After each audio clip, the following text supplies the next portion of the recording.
Did you know that 60% of UX portfolios get dismissed in just 2 seconds and another 25% within 15 seconds? That means 85% of UX portfolios don't make the cut almost instantly. Don't let yours be one of them. Let's learn some proven tips to stand out. In this video, I'm going to share tips that will transform your UX portfolio and make it truly stand out. You'll learn how to create a unique and memorable portfolio effortlessly, avoid common pitfalls, and discover how your portfolio can land you your dream job with real-world examples of success. I am not going to share my own outdated experience. Instead, I'll give you insights from the other side of the hiring process. As a co-founder of an Edutech product and owner of a design studio, I hire a lot of designers. Though I delegate most hiring processes, I personally handle hiring UX designers because I am a designer myself. So I have a question. Why do most UX portfolios fail to impress designers, and how can you fix yours? More importantly, is your UX portfolio designed to impress designers specifically? That's what you need to focus on. Resumes and cover letters might go through HR specialists or managers, but portfolios are almost always reviewed by designers, even in large companies. What does this mean for you? Even if you're exclusively a UX designer, your portfolio needs to impress designers. There are two main rules that always make a strong impression. First, you need to master breaking composition. Your case should be interesting and captivating from start to finish. You want the designer to not just be impressed by the first screen and discard it within the first 2 seconds, but to scroll through to the end with pauses.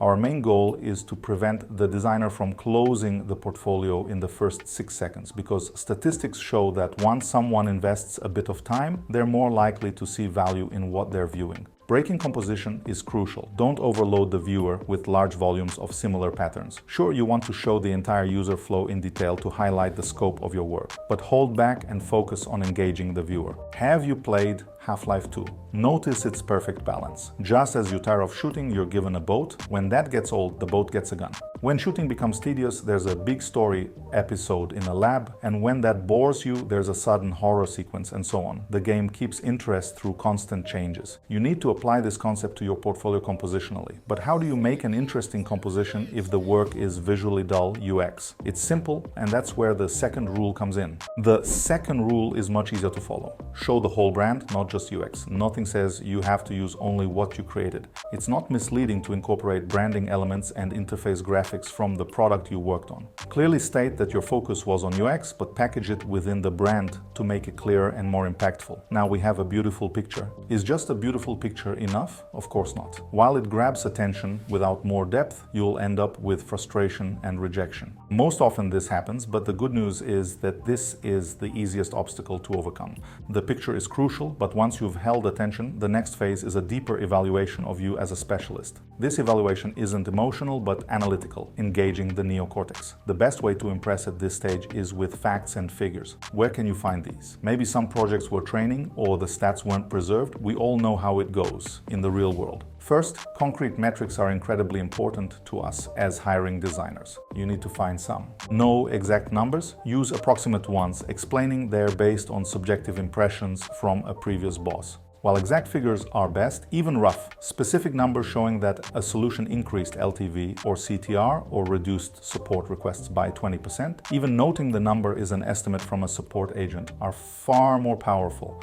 Additionally, details about what you specifically did are crucial. Mentioning the methods you used, like Lean Canvas, JTBD, customer development, user personas, user flow, and so on, is a huge advantage. Even if used sparingly, mention them as part of your work. So, now we have a guaranteed initial pass and create a strong impression on detailed review. But there's a statistic suggesting a still 30% chance your portfolio might not get viewed at all. Statistics show 30% of UX designers send their portfolios as PDFs, Google Drive folders, Notion pages, or Figma links. This is significant, especially considering 70% of designers and HRs prefer reviewing portfolios on Dribbble or Behance. From my experience, if there are many applicants, some portfolios might not get reviewed just because the format is inconvenient. So, a simple tip to avoid rejection without even being seen is to use Behance for your portfolio. Dribble works too, but Behance is preferred for UX. Remember, designers will be viewing your portfolio, and Behance is a familiar environment for them.